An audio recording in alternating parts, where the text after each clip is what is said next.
गणेंद्र जी, चूंकि मैं ground zero पर मौजूद हूं, जहां का ये वाकया है, जहां ये हादसा हुआ है, इससे छात्र कह रहे हैं कि हादसा नहीं बल्कि ये मर्डर है, ये मर्डर है। यस, ये पूरा मर्डर है। हम जैसे यहाँ पे रह रहे, हमारे घर वाले डेली कॉल कर रहे हैं जब से ये हादसा हुआ है कि हम जिंदा हैं कि नहीं। आप कहाँ से? मैं झारखंड से हूँ। झारखंड से यहाँ दिल्ली पढ़ाई करने आया? यस, मैं झारखंड से हूँ, दिल्ली पढ़ाई करने आया हूँ। इसके बाद मैं डेली अपनी गवर्नमेंट को सोचता था मेरे गवर्नमेंट करप्ट है, वहाँ कुछ नहीं होती। यहाँ पे ऐसे आने के बाद मुझे लग रही है मेरा गवर्नमेंट इससे बहुत अच्छा है। और मैं ये बोलना चाहता हूँ कि ये जो यहाँ पे हो रही है ना, ये कल को और भी मर्डर होने वाली है यहाँ पे। अब मैं लिख के दे देता हूँ। हिसाब से ये सब है ना, जिस हिसाब से वायर खुल रहे हैं, हर जगह पानी भरा, ये और हो सकता है सर। कभी भी मर्डर हो सकता है, कभी भी हो सकता है सर। और सर हमारा कोई नहीं था। अगर ये बच्चे, आपको बच्चों की, देश के युवाओं की इतनी फिक्र है सर, कोई नहीं था हमारे पास। ना ही ये लोग, ना ही पॉलिटिशियन, ना ही सर कोई कोचिंग वाले। हमें कहते थे कि आप कहाँ से आते हो? मैं गुजरात से आता हूँ सर जी। और ये कोचिंग वाले सर, एक टाइम पे कहा जाता था कि दिल्ली दिल वालों की है, लेकिन सर अभी के टाइम पे कह सकते हैं सर दिल्ली दिल वालों की नहीं, दिल्ली दलालों की हो गई है। सर यहाँ पे जो चल रही है पूरी दलालों की दिल्ली हो गई है। आपके पास 10,000 15,000 रुपये एनओसी लो, कोचिंग चलाओ। अबे भाई, इतनी करप्ट होगी क्या? आप बीजेपी, आम आदमी पार्टी वाले कहेंगे बीजेपी ने 15 साल राज किया है, 15, वो बोलेंगे कि 1 साल। अरे भाई, सत्ता में हम छात्र जाए कहाँ? हम जाएगा, दलाल ऐसी तो पूरी भर रखी है। और सबसे बड़ी बात यह है कि लोग कहते हैं कि यहाँ पर एक छोटे से कमरे में 8 बाई 8 के कमरे का किराया सुनिएगा तो आप सोचते रह जाएंगे, 20 से 30,000 रुपए 8 बाई 8 के कमरे का। मतलब यहाँ पर किराया महंगा। और सोचिए छात्रों की जान कितनी सस्ती। बेसमेंट पे पानी भरता है, छात्रों की मौत हो जाती है। कितनी सस्ती यहाँ पर जान है छात्रों की जी। ये जो रेट यहाँ पे है, इतने ज्यादा महंगे हैं जो आम आदमी अफोर्ड नहीं कर पाता है। बहुत सारा कर्जा लेकर के जैसे तैसे यहाँ पे जो कोचिंग इंस्टीट्यूट की फीस भर के, और यहाँ महीने का किराया कम से कम 15-20 हजार से नीचे कुछ नहीं होता। और यहाँ पूरा लग्जरी रेट है, खाने के रेट महंगे हैं, हर चीज का। आप कहाँ से हो? मैं उत्तराखंड से। आप उत्तराखंड से यहाँ पढ़ाई करने आए हो? जी जी। तो मतलब यही है कि अभी ये इंसिडेंट यहाँ राउज में हुआ है, ये कहीं भी हो सकता था। पटेल नगर में करंट से छात्र की मौत हुई थी। हाँ जी। तो मैं कह रही हूँ कि कहीं भी हो सकता था। यहाँ पे कोचिंग इंस्टीट्यूट नीचे चला रहे हैं क्लासेस, तो वहाँ पे 300 बच्चे कुछ बैठते, तो वहाँ पानी भर जाता तो और ज्यादा लोग मरते। मतलब ये हादसा, अगर अभी तो आज बारिश नहीं हुई, हो सकता है कि कुछ घंटे के बाद बारिश हो जाए, कल परसों बारिश हो जाए, उसके बाद भी यही हालत होगी। बिल्कुल यही हालत होगी सर। आधे घंटे के बाद बारिश में यहाँ कभी आपने देखा है कि नालों की सफाई होते हुए? कभी नहीं होती सर, कभी नहीं होती है। यहाँ पर कई छात्र मुझे कल कह रहे थे कि हमने कई बार कहा कि भाई ड्रेनेज सिस्टम आपका बिल्कुल चोक्ड है, उसको क्लियर कीजिए, पानी अपने आप निकल जाएगा। आधे घंटे की बारिश के बाद यहाँ चलना मुश्किल हो जाता है। एमसीडी की कोई कार्रवाई नहीं होती यहाँ। और सर यहाँ के सर जो विधायक है, स्थानीय विधायक हैं आम आदमी पार्टी के, दुर्गेश पाठक को सर जो 24 तारीख को पटेल नगर में डेथ हुई थी, उसके बाद यहाँ पे स्टूडेंट यूनियन का तरफ से मैसेज किया गया। ग्रुप है, एक ग्रुप है जी। उस ग्रुप में उनको मैसेज किया गया कि सर जवाब आया नहीं सर, बात तो सुनो। यहाँ पे मैसेज आया सर कि वाजीराम के पास में बहुत ज्यादा पानी लग जा रहा है सर, उसको आप सही करवा दो। उन्होंने सर जिस बच्चे ने मैसेज करा उसको ग्रुप से रिमूव कर दिया है। ये लीजिए ग्रुप, अब ये लीजिए गणेंद्र जी इसका जवाब दीजिए। ये छात्र हैं, ये क्या कह रहे हैं, सुन रहे हैं ना आप? प्रत्युष मैं पूरा सुन रहा हूँ। मैं एक छात्र को बड़ी गंभीरता से सुन रहा हूँ, और मैं फिर छात्रों से यही कहना चाहता हूँ कि दिल्ली की सरकार एक रिस्पॉन्सिबल सरकार है। और मैं फिर आपको ये कह रहा हूँ कि जो भी कल्पिट्स होंगे, वो बिल्डिंग ओनर हो, वो चलाने वाला हो, और पूरे राजेंद्र नगर में जो इलीगल जो एक्टिविटीज चल रही है बेसमेंट में, उन तमाम एक्टिविटीज के खिलाफ हम जोरदार एक्शन ले रहे हैं। एमसीडी ने कल से ड्राइव शुरू कर दी है। हम किसी भी कोचिंग इंस्टीट्यूट जो लेकिन आप तो कहेंगे कि अभी आए हुए हमें 1 साल हुआ, 1 साल में आप हमसे कितनी उम्मीदें पाल लोगे? मैं प्रत्युष, नहीं, आप तो यही कहोगे ना कि भाई अफसरों की ट्रांसफर पोस्टिंग हमारे हाथ में नहीं है, अफसर हमारी बात नहीं सुनते। अभी हमें आए हुए 1 साल हुए हैं, 15 साल में जो गड़बड़ हुआ उसको हम 1 साल में कैसे साफ कर सकते हैं? आपके पास तो कई सारी दलीलें हैं ना, यही तो आप रखते हैं। प्रत्युष, मैंने आपको कहा था कि मैं यहाँ किसी को डिफेंड करने और किसी को जस्टिफाई करने नहीं आया। मैं इन छात्रों के दुख में अपना संवेदना प्रकट टंडन साहब इधर आइए जी, हर डिमांड के साथ खड़ा हूं। और आइए, अब मुझे एक बात बताइए, एक सेकंड टंडन साहब, एक बात बताइए कि ये जो एनओसी इससे जो कंप्लीशन सर्टिफिकेट इसका जारी हुआ 2021 में, उस वक्त कौन था एमसीडी में? बीजेपी थी। क्या कंप्लीशन सर्टिफिकेट जारी करने के बाद नहीं देखा जाता है कि उसका पालन हो भी रहा है या नहीं हो रहा है? मैं इसी बात पे आपको बताना चाहता हूँ। क्या ये 1 या 2 दिन में ये सारी इमारतें पुरानी बनकर तैयार हो गई? 1 साल में बनकर तैयार हो गई? आपको लगता है? मैं बताता हूँ आपको कैसे तैयार हो गई है? कल रात को इन सबको कमर्शियल एक्टिविटी का कैसे मिल गया इनको परमिशन? कल रात को 10:30 बजे छात्रों के एक प्रतिनिधि मंडल के साथ हम एमसीडी कमिश्नर से मिल के आए हैं। हाँ। और हमने उनको यही कहा है, उन्होंने हमें पेपर दिखाया हाँ। कि जब इसको बिल्डिंग को बेसमेंट का जब लाइसेंस दिया गया तो उस लाइसेंस में इसको स्टोरेज के लिए दिया गया था। तो हमने पार्किंग एंड स्टोरेज, हाँ, तो हमने उनको ये रिक्वेस्ट की है कि नियमित, चाहे वो 1 हफ्ते में हो, चाहे वो 15 दिन में हो, 1 महीने में सर हो। अब तक क्यों नहीं हुआ? देखिए यही सवाल क्यों आ नहीं रहा हुआ? है। यहाँ अब तक क्यों नहीं हुआ? यहाँ पे अब तक क्यों नहीं हमने उनको क्या रिक्वेस्ट की है मैं वो बता रहा हूँ। एक कॉन्स्टिट्यूशन के लिए लड़ते हो, यहाँ राइट टू लाइफ के लिए सवाल है। यहाँ बच्चे पानी में करंट में डूब के मर रहे हैं। ये नाइजीरिया में नहीं होता है, ये इंडिया में हो रहा है। 5 लाख दे रहे साल के हम, और पढ़ते पढ़ते कीचड़ जाके मर रहे हम। 5 लाख रुपए खर्च। 5 लाख मैं सालाना का खर्चा है। कहाँ से हो आप? मैं पुणे से हूँ। देखिए पुणे से यहाँ पर आए हैं दिल्ली में पढ़ाई और करने। 5 लाख का सालाना खर्चा आपके है। पिताजी क्या करते हैं? कपड़े का थोड़ा सा दुकान कपड़े का तो दुकान है। 5 लाख रुपए खर्च करके यहाँ पर 5 लाख का सालाना खर्चा है, और हम कीचड़ से मर रहे हैं। हम लोग पूरी तरह छात्रों के साथ हैं। बड़े बड़े आंदोलन छात्रों के करने से ही बड़े बड़े परिवर्तन आए हैं देश के इतिहास में। लेकिन सर, इसकी यही जिम्मेदारी युवा यही छात्र सवाल कर रहे हैं मैं आपसे। इसीलिए आपके माध्यम से सभी युवाओं से जो अपने सपने यहाँ पूरे करने आए हैं, ये उनको आश्वासन देना चाहते हैं कि चाहे वो कोई भी पार्टी का लीडर हो, हम परस्पर आपकी आवाज उनके ठीक सामने है, उठाते मैं हैं। हरनाम सिंह जी, कांग्रेस के नेता हरनाम सिंह जी, अब ये मुझे एक सवाल का जवाब दीजिए कि ये छात्र इन बातों पर क्यों भरोसा करें? क्यों भरोसा करें, मुझे एक बात बता दीजिए। नहीं, स्वाभाविक है। भरोसे की वजह बताइएगा, क्यों भरोसा करें? क्योंकि ये कह रहे हैं भरोसा तो हमारा टूट गया, शिकायत हमने की, कोई कार्रवाई नहीं हुई। धीरे धीरे करके ये कुकुरमुत्ते की तरह न जाने कितने ऐसे रेसिडेंशियल जो कॉम्प्लेक्स है वो कमर्शियल कॉम्प्लेक्स में तब्दील हो गए, और न जाने कितने यहाँ पर ऐसे लाइब्रेरी चल रहे हैं दिखावे के लिए। हो सकता है कि आप 15-20 दिन के लिए उनको सील करोगे, 16वें दिन खुल जाएगी वो।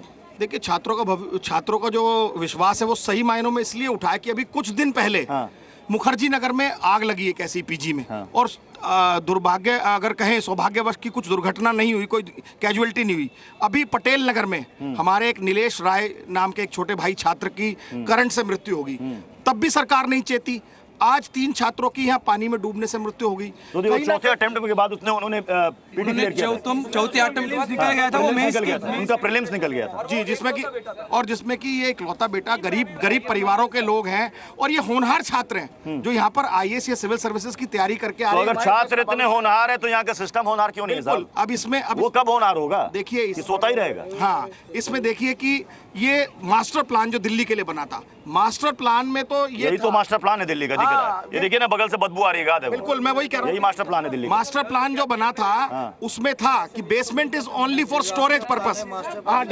सर, इसे डिजास्टर प्लान करेंगे, मास्टर प्लान नहीं बोलेंगे। ये मास्टर प्लान नेताओं के लिए है, आम आदमी के लिए नहीं है। आज हम यहाँ झेल रहे हैं, हमें सुनने वाला कोई नहीं है, हमें देखने वाला कोई नहीं। परेशानी तो हम छात्रों को है सर, हम दूर से आते हैं यहाँ पढ़ने। ठीक है, ठीक है, मैं अपने संवाददाताओं का भी रुख करूंगा। अनुष्का के साथ कुछ बच्चे कुछ अपनी बात रखना चाहते हैं। अनुष्का। बिल्कुल प्रत्युष, सबसे पहले तो बच्चों से बात करने से पहले कुछ तस्वीरें मैं आपको दिखाऊंगी। कोचिंग सेंटर के ठीक बाहर की तस्वीरें हैं। आप देख सकते हैं किस तरीके के हालात यहाँ पर देखने को मिल रहे हैं। मॉनसून का समय है, बारिश तो होगी ही, लेकिन इस बारिश को लेकर के क्या कुछ तैयारी एमसीडी की तरफ से नहीं की जानी चाहिए थी?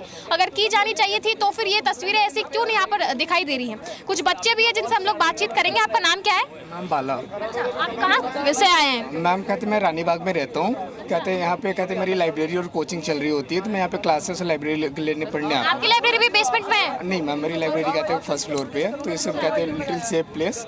बट कहते हैं जो आप मोस्टली कहते हैं जो ओल्ड राजेंद्र की लाइब्रेरीज हैं उन 99% कहते हैं बेसमेंट में है। तो कहते हैं यहाँ पे मैम हर जगह ही होता है, नॉट जस्ट द लाइब्रेरी, जितनी भी कोचिंग बड़ी बड़ी कोचिंग क्लासेस हैं सारी मैम लाइब्रेरी कहते हैं बेसमेंट्स में होती हैं। एंड कहते हैं they don't have any emergency exit नहीं है, फायर सेफ्टी नॉर्म्स नहीं है, कुछ भी नहीं है। तो कहते हैं we always play at our कहते हैं लाइफ रिस्क, हम अपनी कहते हैं ज़िंदगी दाव पे लगा के क्लासेस अटेंड करने जाते हैं। So which is the huge negligence, systematic failure है।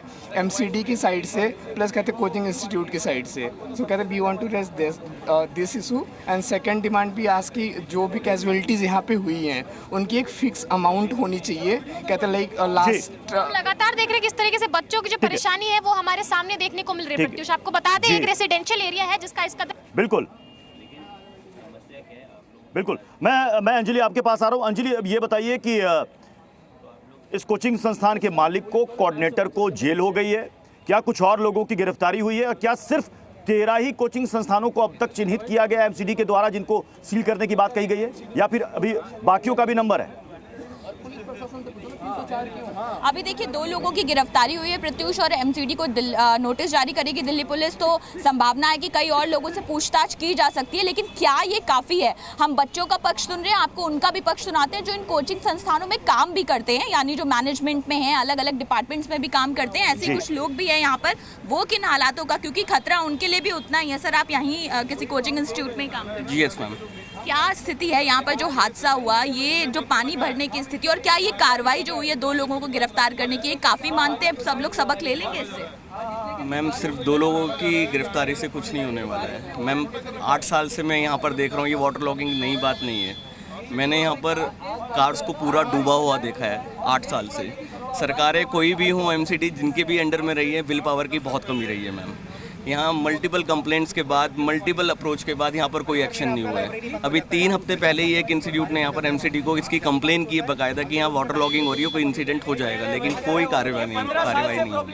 सर आप भी यहीं काम करते हैं या पढ़ाई कर रहे हैं? नहीं, मैं काम करता हूँ। अच्छा, तो यहाँ पर कोचिंग इंस्टीट्यूट की जो हालत है, जो लाइब्रेरी चलती है, आप लोग जाते हैं वहीं काम करते हैं, देखिए आपने ये हालत? कोचिंग इंस्टीट्यूट के अलावा जो लाइब्रेरी जो चल रही है, ये जिस बिल्डिंग में ये कांड हुआ है, सबसे सेफ बिल्डिंग राजेंद्र नगर की मानी जाती है। ये सबसे सेफ बिल्डिंग है? ये सबसे सेफ बिल्डिंग, सबसे अच्छा इंफ्रा इनका इंस्टीट्यूट। तब यहाँ पे 3 छात्रों की मौत हो गई। जी, बाकी आप पूरे राजेंद्र नगर में, करोल बाग, पटेल नगर में 200 प्लस लाइब्रेरी है। वहाँ पे अगर पानी भरता है तो वहाँ 60-65 बच्चा होता है, वो एक भी बच्चा बाहर नहीं निकलता। देखिए प्रत्युष, ये आप सुन रहे हैं उन लोगों से जो यहाँ पर काम करते हैं, सालों से यहाँ पर रह रहे हैं, और उनका कहना है कि यूं ही जान जोखिम में डालकर एम्प्लॉयज भी और बच्चे भी रोजाना कोचिंग इंस्टीट्यूट और लाइब्रेरी में आते जाते हैं। जी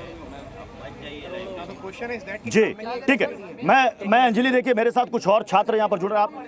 आप यहीं रहते हैं क्या? है आप स्टूडेंट हैं क्या? मैं यहाँ लास्ट 2 साल से आता हूँ। अच्छा। और मेरा इस समय 50 दिन के बाद मेंस एग्जाम है। अच्छा, 30 सितंबर को। अच्छा। एंड एवरी 5 मिनट्स में मार्क्स लूज कर रहा हूँ, लेकिन मार्क्स किसी की जान लूज करने से बेटर मैं मार्क्स लूज कर दूँ, चलेगा। सवाल सिर्फ यहाँ पे ये है कि क्या प्रॉपर चेक्स एंड बैलेंसेस आपने रखे कि आगे से किसी की जान ना जाए, बिकॉज मुझे फिर कल से लाइब्रेरी नहीं बैठना है। दूसरा सवाल है कि एमसीडी को यहाँ सब कुछ पता है। आप रोड के उस पार जाएंगे, वहाँ हर महीने हर सप्ते पैसे कलेक्ट होते हैं, सामान उठा के ले जाते हैं रेडी वालों का, उनको ये सब पता है, लेकिन जो उनका रियल काम है वो उन्हें नहीं करना है। तो this is the issue. And charges जो लगाए गए हैं राव ऑफिसर पे, वो सिर्फ क्रिमिनल नेग्लिजेंस के चार्जेस हैं। इट इज नॉट नेग्लिजेंस, उन्हें पता था charges has to be of culpable homicide, उन पे ही चार्जेस होनी चाहिए। नेग्लिजेंस चार्जेस की इनको 3-4 दिन में बेल मिल जाएगा। So these are all the issues and there are so many. Look at the library, there is KK library, there is no action on this library. इस लाइब्रेरी पे क्या एक्शन हुआ अभी तक? But this is also underground. आप कौन सी library में जाते हैं? मैं तो गॉडेज लाइब्रेरी में जाता हूँ। ठीक है। अब ये बताइए कि यहाँ पर जितने भी ऐसे कमर्शियल कॉम्प्लेक्सेस खुले हुए हैं, उसमें कहीं है कि वाटर एग्जिट के लिए कोई ड्रेनेज सिस्टम है? नहीं, ऐसा फायर सेफ्टी का कुछ है? मेरी अपनी लाइब्रेरी में अगर अभी तो मुझे एक बात ये भी बताइएगा कि हम सिस्टम से तो सवाल पूछ ही रहे हैं। जब आप लोग आईएएस यूपीएससी आप दे रहे हैं, आप लोग एस्पिरेंट्स हैं, आपने कहा कि अभी आप मेंस भी दोगे, आप लोगों को सारी जानकारी है, कॉन्स्टिट्यूशन को भी आप अच्छी तरीके से समझते हैं, एडमिनिस्ट्रेशन को भी आप अच्छी तरीके से समझते हैं। जो गुस्सा अभी दिख रहा है, जब ये कार्रवाई नहीं हो रही थी तब ये गुस्सा क्यों नहीं दिखा? नहीं, ऐसी बात शायद अगर वो प्रोटेस्ट पहले होता तो जिस सिस्टम को आज झकझोर रहे हैं पहले जग जाते नहीं। हर 3 महीने में एक नया एग्जाम होता है। आज प्रीलिम्स है, 90 दिन में मेंस है, उसके अगले दिन बाद इंटरव्यू है, फिर प्रीलिम्स है। जी। कौन बच्चा अपना करियर छोड़ के ये आवाज उठाने जाएगा और किस लाइब्रेरी के खिलाफ? वो तुरंत निकाल के बाहर खड़ा कर देंगे। These are not simple people. ये हर एक बच्चे का चार्ज 2 लाख रुपए है। मतलब नहीं, आपकी बात से मुझे लग रहा है कि अगर कोई किसी लाइब्रेरी की शिकायत करेगा, हो सकता है उस लाइब्रेरी से कोचिंग संस्थान से निकाल दिया जाएगा। नाम ले रहा हूं यहाँ पे, निकाल दिया जाएगा। ऑब्वियसली बोलेगा जाओ, बहुत आवाज उठाते हो जी। 26 जून की कंप्लेंट, ठीक है, हमदर्दी ऐसे ना दिखाते हो। यूपीएससी एस्पिरेंट्स है तो इसका मतलब थोड़ी है कि हम यहाँ पे प्रोटेस्ट करते रहे। 26 जून को करा है, जाकर देखो साइड पे कराया नहीं कराया, तो नहीं करता है तो फिर हमारी गलती नहीं है ना इसमें। आप आम आदमी पार्टी से पूछो, आप यहाँ की सरकार से पूछो, आप यहाँ के निगम पार्षद से पूछो। हमने दुर्गेश पाठक को भी मैसेज करा है ना, ग्रुप से बच्चों को निकलवा रहे हैं सर। हम हर बात को आपको लिए प्रोटेस्ट नहीं करेंगे सर, हम तो साइलेंटली क्वाइटली प्रोटेस्ट कर रहे हैं सर। ये एक वैलिड पॉइंट है। ये कह रहे हैं कि अगर हम प्रोटेस्ट ही करते रहेंगे तो पढ़ाई कब करेंगे? जो स्टूडेंट है उसका ईयर बाय ईयर का प्रीलिम्स में इंटरव्यू सर 3-3 4-4 महीने का ईयर में गैप होता है सर। हम कब पढ़ेंगे, कब प्रोटेस्ट करेंगे सर? हमने प्रॉपर एक बात मुझे बताइएगा हरनाम जी, अब ये स्टूडेंट्स ये शिकायत करें, पोर्टल पे कार्रवाई नहीं हो रही, उसके बाद सड़क पर प्रोटेस्ट करें, तो ये पढ़ेंगे कब, ये बताइए। बिल्कुल इनका काम है पढ़ना। जनता की जिम्मेवारी निगम पार्षद को दी गई है कि वो इस ग्रीवेंसेस को देखे, एमएलए देखे, एमपी देखे, लेकिन कहीं ना कहीं वो तो हैंड इन ग्लव्स हैं।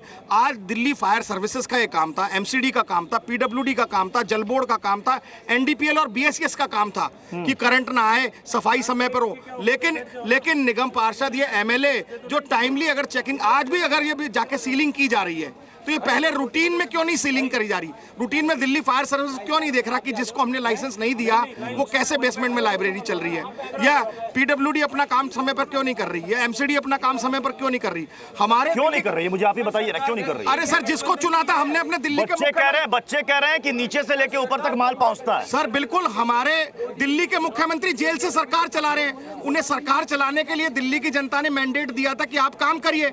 वो अभी भी रिजाइन नहीं कर रहे, कुर्सी से चिपक कर बैठे हैं और दिल्ली की जनता यहाँ पर त्रस्त और ग्रस्त है और छात्र मर रहे हैं। तो कहीं ना कहीं ये आम आदमी पार्टी पर बहुत बड़ा सवालिया निशान है कि उनके लोग भ्रष्टाचार में लिप्त हैं। नहीं देखिए, एमसीडी से तो सवाल पूछे जा रहे हैं, एमसीडी से तो सवाल पूछे जा रहे हैं, आम आदमी पार्टी से भी सवाल पूछे जा रहे हैं। क्या इस इलाके की जिम्मेदारी यहाँ के सांसद की नहीं है क्या? देखिए, अभी आप बार बार सांसद पे आ रहे हैं, शपथ लिए 15 दिन हुए हैं। मैं आपको वो कह रहे हैं एमसीडी में आए हुए 1 साल हुए, आप कह रहे हैं शपथ लिए 15 दिन। सुनिए मेरी बात सुनिए, करीबन 1.5 साल से यहाँ पे एमसीडी में वो हैं और आप देखिए जितनी भी व्यवस्था दिल्ली सरकार के अंडर है पूरी तरह चरमरा गई है। उसका कारण ये है कि उनका मतलब सिर्फ भ्रष्टाचार से, पैसा कमाने से।